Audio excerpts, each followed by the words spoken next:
Hi, this is Marsha. So I'm out here in my beautiful garden with my bowl of hair for the birds.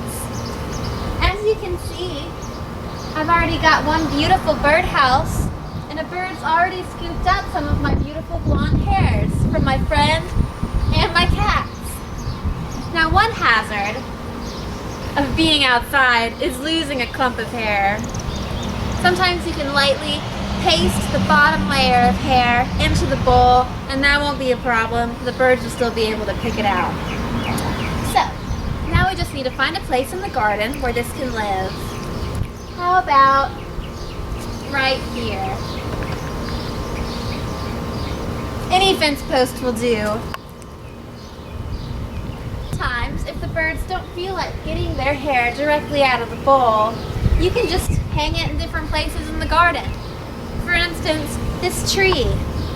I'm just going to take this clump of hair, rest it right there on that branch, and I bet this time tomorrow that'll be way gone.